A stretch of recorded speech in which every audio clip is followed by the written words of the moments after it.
और न लापरवाह। सही बात है, तुम इस बात से बेफिक्र हो कि वोट की चोरी हो जाएगी, ठीक है। ज्यादातर लोग जो है वो आपको वोट देने की इच्छा रखते हैं, लेकिन साथ साथ में ईवीएम का बड़ा डर है। ईवीएम इतना खौफ क्यों है ईवीएम का?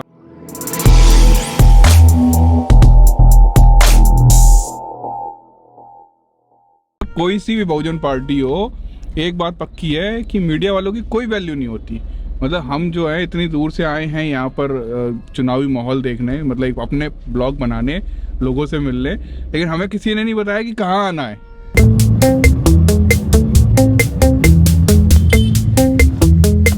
घर भी नहीं लगी आजाद टेंट हाउस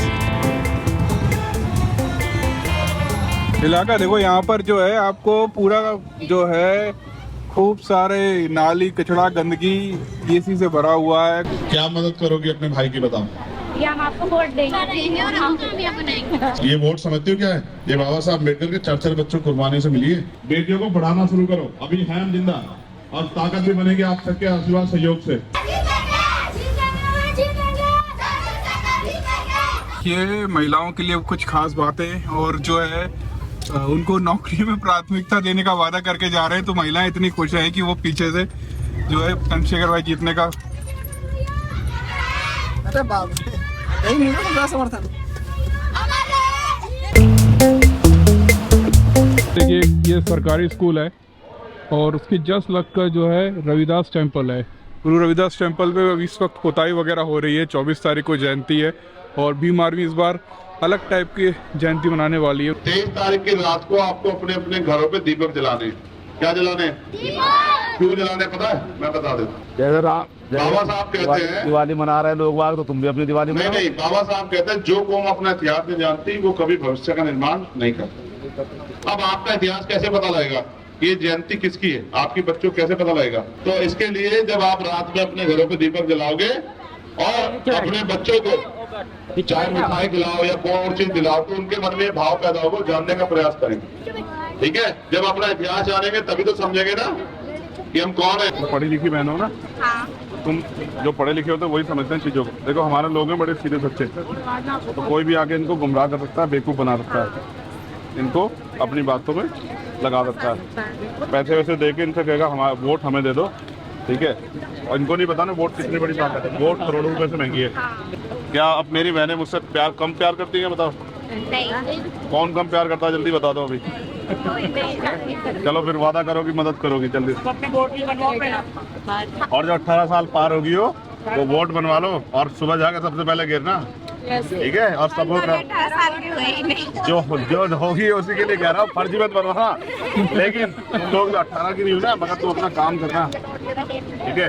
रोज सुबह शाम बताना कि भाई की मदद करनी है, ठीक है, क्योंकि जब तक भाई पैरों पर नहीं खड़ा हो कैसे मदद कर पाए। खुश हो, करोगी ना मदद? सिग्नेचर देखा हमारी गाड़ी पे। हाँ, BR अम्बेडकर।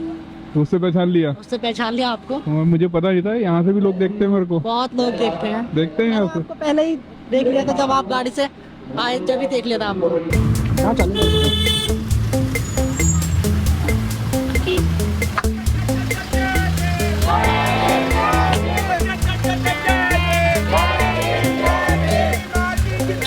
दूसरा दिन है और अभी भी हम भागा दौड़ी कर रहे हैं। और देखिए जैसे पसीने से गीला हो गया, जैसे हम लोग यहाँ पर आए ना, वैसे ही हमको पता चल गया ये हमारा ये इलाका है।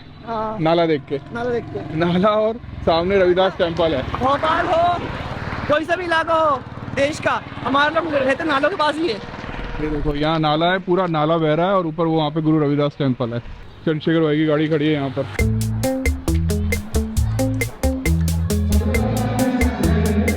रविदास, गुरु रविदास को मानने वाले बहुत सारे लोग हैं। पूरा एरिया ना इधर से। हाँ, ये हरिजनों का ही है। तो आप भी हरिजन हो गया?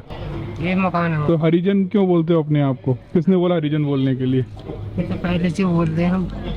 आप लोग शेड्यूल कास्ट में आते हो ना, जाटा वो, तो हरिजन क्यों बोलते हो? हरिजन तो बोलना गलत है। नाम क्या हुआ आपका? राजस्थान। हम तो अम्बेडकर को मानो, रविदास जी को पहले से। अच्छा, पहले से ही मानते हैं। यहाँ पर जो है ये गांव जो है बहुत अम्बेडकरवादी है, गुरु रविदास को मानता है, और कहीं ना कहीं इसमें प्रभाव काशीराम साहब का रहा होगा। जो सच में साथ है वो हाथ खड़ा करो ईमानदार से। फिर ऐसा मत करना कि मैं तुम्हारे भरोसे में जाऊं और तुम धोखा दे दो। गुरु भरे ये नौकरी और रोजगार की व्यवस्था कराएगा आपका भाई, तो चिंता मत करो, पैरों पे खड़ा करेगा अपने। आपका ये बेटा पढ़ा लिखा है, सब चीज़ें करता है, आप बेफिक्र रहो। उससे पहले हम कोशिश कर रहे हैं कि बैलेट से हो जाए चुनाव, ठीक है। लेकिन अगर नहीं होंगे तो भी हम ऐसा इंतजाम कर देंगे कि हमारी वोट चोरी ना हो। पढ़ाई छोड़ दी, हाई स्कूल करके क्यों? बजट नहीं था। देखो सच है, ये कड़वा सच है गरीबों का। भैया पाँच है ना, अरे भाई इंटर क्लास में आपके बड़े कौन कौन है? बड़े दो बहन मेरे से बड़ी, भाई मेरे से शादी छोटा। कितनों की होगी? दो बहन की हुई। बाकी तुम लोग 3 बहनें रहेगी। और भाई की शादी? भाई मेरे से छोटा है ना। पापा क्या करते हैं? पापा मजदूरी पे गए। अच्छा, इनका नंबर नोट कर लो। जब भी घर में परिवार के लोग शादी करेंगे ना तो मुझे याद करना, ठीक है। ये मैं सोच रहा कि एक ही भाई है, एक और बड़ा भाई है, ये बात याद रखना। नंबर नोट कर लो, ठीक है। मुझे याद करना बेजगह के। ये आपकी बात नहीं मानता क्या? ये फिर नशा क्यों करता है सुबह सुबह? पता नहीं, ये तो लाठी नहीं दे रहे घर पे? इसको सुबह सुबह 4 डंडे लगाया कर। कहना मान लो। नहीं नहीं, सुन लो एक मिनट। इसको 4 डंडे लगा, क्या कर देगा ये? पलट के कुछ नहीं कर सकता। तेरा भाई नहीं खड़ा गया? अगर ये नहीं माने तो 4 डंडे लगाएगा इसको। इसके बच्चे कहाँ हैं? ये लड़की है, लड़का कौन? इनको ये क्या करेंगे जब तो सब अपने ऊपर लगा ले कमाने वाली चीजें? कैसे होगा? सही बात है। ठीक है, तू 4 लठ मार दे, इसको जो होगा देखे जाएगा। हम खड़े पीछे। ऐसा नहीं तो आपको कामयाब हो गया ना बाबा साहब की याद आ रही है। ये आप इस बात को समझ लो कि जिनका चौकीदार कमजोर होता है या लापरवाह, तो उनके यहाँ होती है चोरी। ना तो आपका चौकीदार कमजोर है और ना लापरवाह।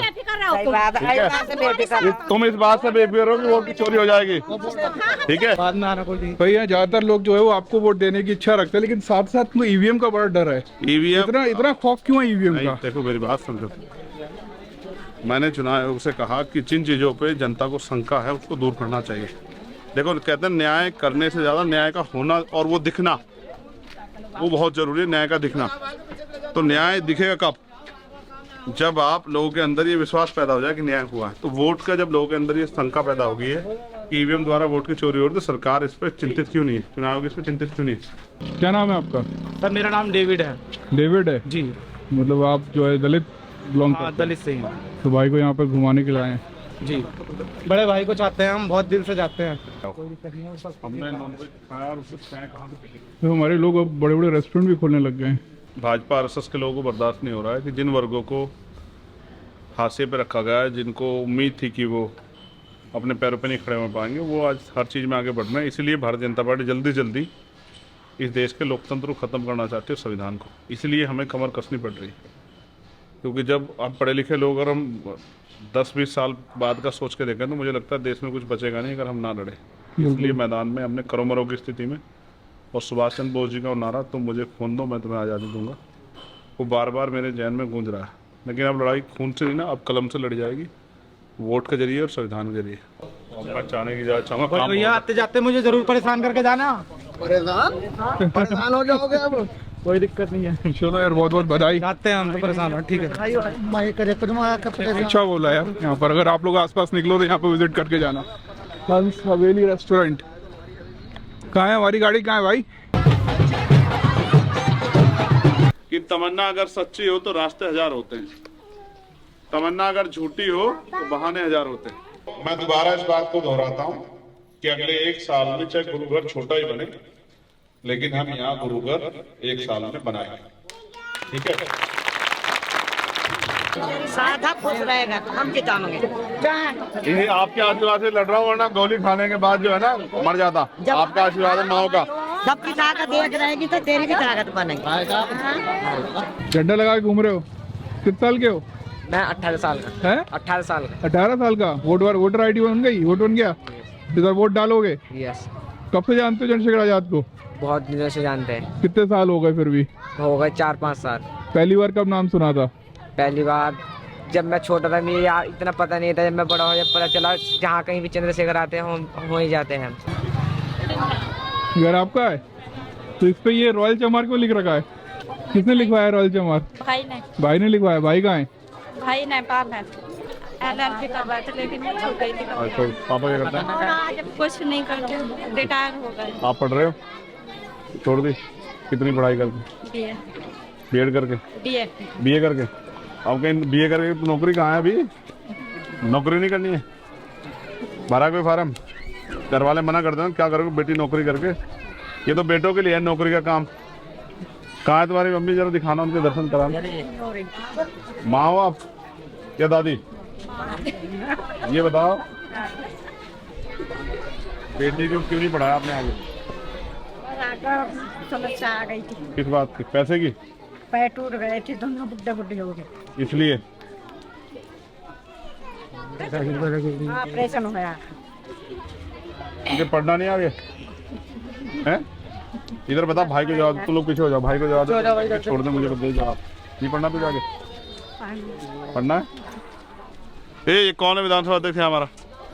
इसके पास इस चाचा की लड़की है ना, बैठ के आराम से पूछ के आना क्या पढ़ना चाहती है, ठीक है? फिर जिलाध्यक्ष जी को बता देना। तेरा भाई है ना, क्यों चिंता कर रही है? ठीक है, चिंता मत कर।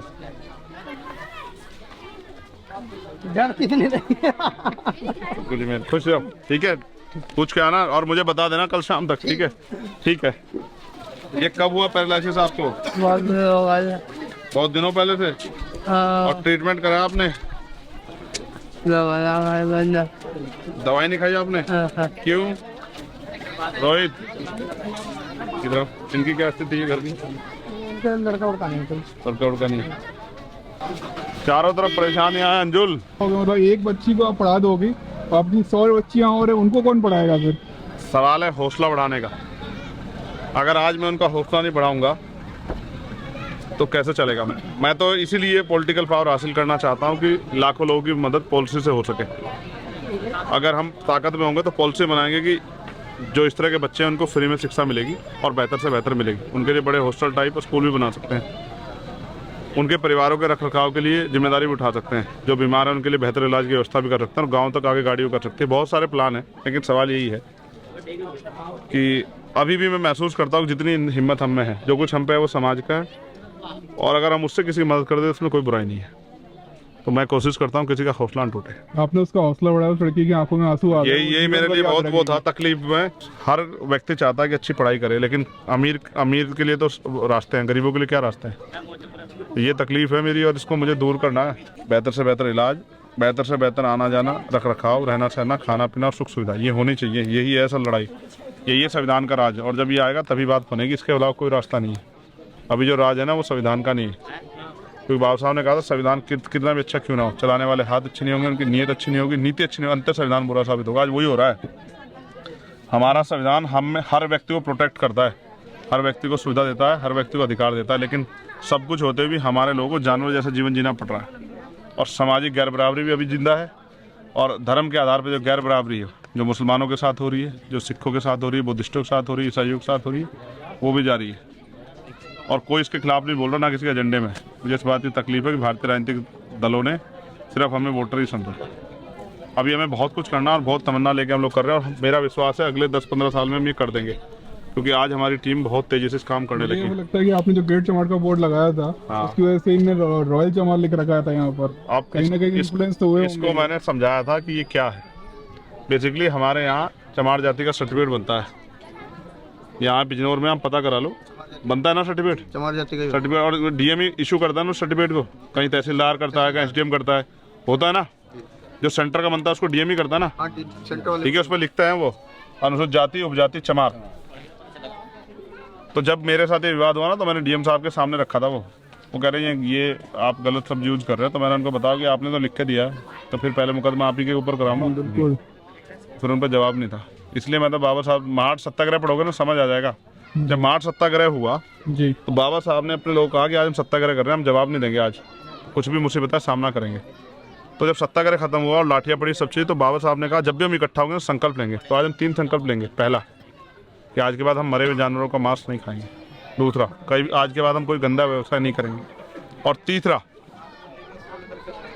कि जब तक देश में जाति है, हम जाति के आधार पे अपने आप को नीचा मान के अपना मनोबल नहीं डाउन करेंगे। यानी कि उनके कहने का मतलब ये था कि जब तक जाति व्यवस्था को आप खत्म नहीं कर सकते, तब तक आप जाति के आधार पे अपने आप को छोटा मान के मनोबल मत डाउन करो। इसलिए मैंने कहा कि हम ग्रेट हैं मेरे, और इस ग्रेट कहने से मैं ये नहीं कह रहा हूँ कि कोई ग्रेट नहीं है, सब ग्रेट हैं। मेहनत कर जातियाँ सारी ग्रेट हैं, हर व्यक्ति ग्रेट है, वो काम से ग्रेट होता है, जाति से नहीं होता, ठीक है? फिर मैं आपसे कह रहा हूँ बहुत जिम्मेदारी से इस बात को कि चीज़ें बदलेंगी और इसको कोई नहीं रोक सकता, क्योंकि परिवर्तन प्रकृति का नियम है। और जो इनको बस कबाब साहब ने कहा गुलाम को गुलामी का एहसास करा दो, अपनी बेटियाँ स्वयं काट लेगा। हम सिर्फ जा के लोगों को कैडर के माध्यम से एहसास करा रहे हैं, बेटियाँ तो उन्हें काटनी है और कटेंगी बेटियाँ, याद है। बिल्कुल भाई। जय भीम।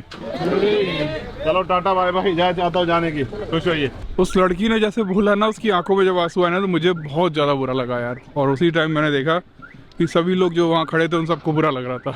नाम हुआ आपका? मेरा ओमवीर बौद्ध। तो ये ओमवीर बौद्ध है। ये ना एक गमछा पहने हुए थे, मुझे पसंद आया, मैंने बोला देना, तो इन्हें उतार के दे दिया। मैं भीम आर्मी छात्र संघ से प्रदेश कोर कमेटी सदस्य भी हूँ। अच्छा। और भीम आर्मी छात्र संघ मंडल प्रभारी भी हूँ।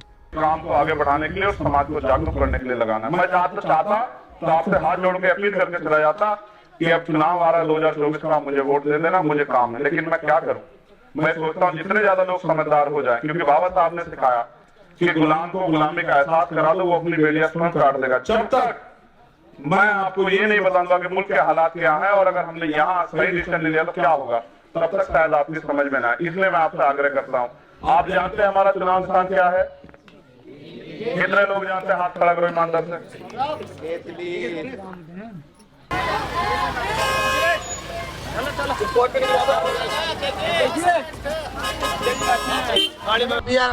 भाई अभी जो है वो 2 प्रोग्राम और हैं, अभी ये शायद 7वां प्रोग्राम है और यहाँ पर भी काफ़ी लोग हैं, मतलब रात हो चुकी है। सोचिए इस रात में भी लोग यहाँ इकट्ठा हो रहे हैं, पूरा गांव। और ये क्या है यार, बाबा साहब के वहाँ पर त्रिशूल लगा हुआ है। तो देखो भाई ये मुझे एक बहुत अनोखा बुद्ध विहार मिला है और इस बुद्ध विहार में बहुत ही अनोखा है, मतलब मेरा शब्द नहीं है। सबसे पहले तो आपको एंट्री दिख गई होगी और उसके बाद जो है यहाँ पर बाबा साहब हैं। और सिर्फ बाबा साहब नहीं है, यहाँ पे पूरा का पूरा क्या समरसता बनाया गया है, मतलब बहुत ही गजब की समरसता बनी है। वो 2 को तो मैं जानता हूँ, बीच वाले कौन है? ये संत रविदास महाराज है। अरे बीच वाले कौन है? तो यहाँ बाबा साहब का जो है संविधान, भारतीय संविधान है। तो कई बार जो है बहुत सारी चीजें जो है वो गलत भी हो जाती हैं, लेकिन ठीक है, धीरे धीरे लोग समझेंगे यहाँ पर। याद है? हाँ भाई। और तुम 11 फरवरी को मुझसे मिले थे रात में। हाँ भाई। 12 फरवरी की सुबह भी। और तुमने कहा भाई आज क्या होगा। एक बार मैंने 2 अप्रैल देखा था, नीला नीला हो गया था। फिर मैंने रविदास मंदिर आंदोलन देखा दिल्ली में, आज क्या होगा। क्या कहा था मैंने तुमसे? आज भी नीला हो जाएगा। हाँ, तो इतिहास रचा गया था ना भोपाल में। बिल्कुल बिल्कुल। उससे बड़ी रैली नहीं कोई कर पाएगा भोपाल में, मेरा चैलेंज है। फिर मैं आपसे कह रहा हूँ, मैं हमेशा गोल सेट करता हूँ, उसको पूरा करता हूँ। आपसे भी कह रहा हूँ, आप इस बेबसी, लाचारी, गरीबी की बेड़ियों को काट दो। ये तभी कटेगी जब आप अपनी ताकत बनाओगे। ताकत तब बनेगी जब आप अपने भाई को ताकत दोगी। बताओ वोट दोगी नहीं दोगी, बताओ जल्दी। दिल्ली को नीला होते हुए देखा था, आज भोपाल को नीला होते हुए देखेंगे। हाँ, मुझे उम्मीद है मजा आने वाला है। भाई आपको याद था 12 फरवरी 2023 में आपने मुझसे क्या बात करी थी? हाँ मेरे यार, वो नीला होगा और ऐसा यस, तुमने मुझसे 12 फरवरी की सुबह मैं चप्पल पहन के घूम रहा था, तुम ऊपर छत पे आए, तुमने मुझसे पूछा कि भाई मैंने देखा था रविदास मंदिर आंदोलन में दिल्ली को नीला होते हुए 21 अगस्त में, तो आज क्या होगा। तो मैंने कहा कि नीला होगा। मैंने तुमसे पूछा क्या होगा, तुमने कहा कि मुझे लग रहा है पूरा नीला हो जाएगा, और वो हुआ भी, और वो जबरदस्त था। याददाश्त काफी तगड़ी है, मतलब बहुत चीजों में देखा उस बीच में कि आपको चीजों के नाम याद रहते हैं और सब कुछ याद रहता है। मैं जमीन से तमाम तरह की कठिनाइयाँ, तमाम तरह की मुसीबतें संघर्ष करके आया हूँ। सोने के चबूतरे के पैदा नहीं हुआ जो मैं भूल जाऊँ। 1 साल पहले भी मैं आपके साथ आज के दिन साथ में था, और आज भी 1 साल बाद भी आज के दिन आपके साथ हूँ। और आप सुबह में भी शाम साथ थे और शाम में भी साथ हो। मैं गुलाब लेकर आया था, हाँ, गुलाब लेकर आया। आप गुलाब, आपके साथ कुछ बच्चे भी थे। और पता है आपको भाई, ये दिन जो है एक जन को और याद है, मेरी बेटी को याद है कि उसका आज बर्थडे है। उसने बोला था पिछले साल भी आप यहाँ नहीं थे, इस साल भी आप यहाँ नहीं हो। ये हम सबकी जिंदगी में जो भी इस काम को कर रहे हैं उनके साथ ये समस्या रहती है। तो ये 2 दिन भाई हम लोगों ने सोचा था कि काफी दिन लगेंगे इन सबको रिकॉर्ड करने में, हमने 2 दिन में मुझे लगता है कि 14 दिन का काम कर लिया। मैं तुम्हें एक बात बताना चाहता हूँ, सीरियसली बता रहा हूँ। आज सुबह फर्स्ट मीटिंग में जाने से पहले हम पे इन्फॉर्मेशन आई। हाँ, वो बहुत दुखद हुआ। वो दोनों यंग भाई थे और मेरी एक आवाज पे खड़े होने वाले। मुझे इतने तकलीफ के साथ, क्योंकि मैं एज ए लीडर रोके भी नहीं दिखा सकता किसी को कि मैं भावुक हूँ, मुझे तकलीफ है, तो मुझे अपने आंसू भी छिपाने हैं। लेकिन मैंने अब 2 भाइयों को खोया। मैं समझ सकता हूँ कि इस तकलीफ के साथ मैंने आज 11 सभाएं की। बिल्कुल। उस सुबह 11 बजे से और रात के 11 बज गए, 12 घंटे हो गए लगातार। हम चले थे 9 बजे, 9:20 पे, समझो 13 घंटे होने को है कि बिना रुके, बिना कुछ खाए पिए और जो कुछ भी हमें उसमें मिला उसके साथ हम काम को डटे। नहीं, खाना तो खाया था हमने, हाँ, रास्ते में एक जगह खाया था, भागते दौड़ते खाया था। हाँ, इसलिए याद नहीं। लेकिन फिर भी ये लड़ाई अभी बहुत दूर जानी है। अभी जो हम करना चाहते हैं अपने लोगों के लिए, उसका 1% भी नहीं कर पाना। अभी बहुत कुछ करना है, जो इन उम्मीदों को लेकर समाज हमारी तरफ देखता है, सोचता है, और जो हम अपने मन में सपने लेके बैठे हैं कि ये करना, ये होना है। असल आनंद आएगा 23 तारीख को। 23 तारीख को रात में सदगुरु रविदास जी महाराज को मानने वाले लोग जयंती से पहले अपने घरों में दीपक जलाएंगे। 24 में जयंती, 23 की रात को दीपक जलेंगे, जगमग होगा। तो मुझे एहसास होगा कि जिस तरह से इस देश में धर्म की आंधी चल रही है, तो हम अपने इतिहास के साथ जिंदा हैं या नहीं है, इस बात का भी जानकारी करना कभी कभी जरूरी होता है। कि हम उस आंधी में बह तो नहीं गए, पिछलक्कू तो नहीं बन गए, इस बात का भी स्मरण रखना पड़ता है। इसलिए कुछ चीज़ें जरूरी होती हैं और मैं समय समय पर टेस्ट करता रहता हूँ। जैसे विरोधी टेस्ट करते हैं ना जी भाई, कि ये भाषण इतने लोगों को भेजो तो ये मिलेगा, और ना भेजा तो ये हो जाएगा। तो अक्सर ये आता रहता है। इस तरह से हमें भी अपने लोगों को अलग अलग माध्यम से जागरूक करता रहना चाहिए, इतिहास बताते रहना चाहिए। क्योंकि बाबा साहब अम्बेडकर ने कहा, जो कौम अपना इतिहास नहीं जानती वो कभी अपने भविष्य का निर्माण नहीं कर सकती। इसलिए इतिहास के ऊपर ध्यान रखना बहुत जरूरी है। इतिहास बहुत कुछ देता है और इतिहास की शक्ति है कि जो इस अन्याय के खिलाफ हम लोग लड़ रहे हैं।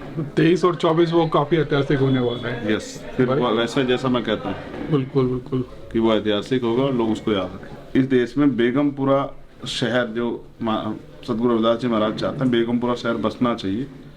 बेगम, इसको हम जब जस्टिफाई करते हैं तो बेगम यानी कि कोई गम ना हो, किसी को भी कोई गम ना हो, ऐसा राज आना चाहिए। उस राज की कल्पना जो 600 साल पहले हुई थी, वो राज अभी तक नहीं आया। उनके बच्चे होने के नाते, और ये मानवता का राज है, समता मूलक समाज का की स्थापना है, ये संविधान का राज है बेगमपुरा, जिससे किसी की जिंदगी में कोई गम नहीं रहेगा। इस राज को लाने के लिए हम 23 तारीख को संकल्प लेने वाले हैं।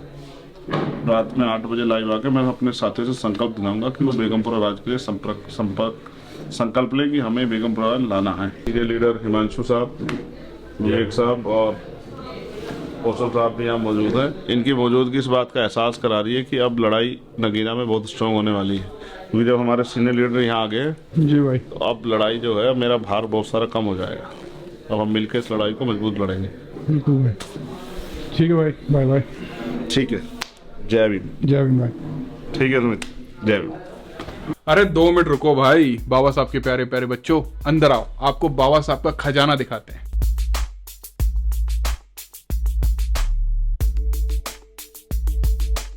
अगर आपको हमारी किसी भी तरीके से मदद करनी है तो हम डोनेशन नहीं लेते। हम एक वेबसाइट चलाते हैं तथागत.live, जहां पर बाबा साहब का पूरा साहित्य, हमारे बहुजन नायकों का पूरा साहित्य, कैलेंडर, बुक्स, जो भी आपको कहीं भी देखने को नहीं मिलेगा वो हमारी वेबसाइट पर है।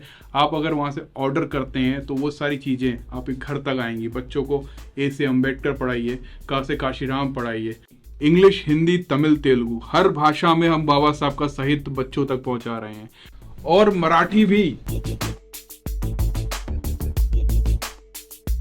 इसी के तहत हम युवाओं को अम्बेडकरवादी विचारधारा से जोड़ रहे हैं। अगर आपको बहुजन नायकों का कोई भी साहित्य खरीदना है तो आपको मिलेगा तथागत.live पर। तथागत.live डालेंगे, आपको वहां पर बहुत सारी किताबें खुलेंगी और वहां पर आप जब भी कोई सामान खरीदते हैं तो वो आपके घर तक पहुंचाया जाएगा और हमको इससे काफी मदद मिलेगी।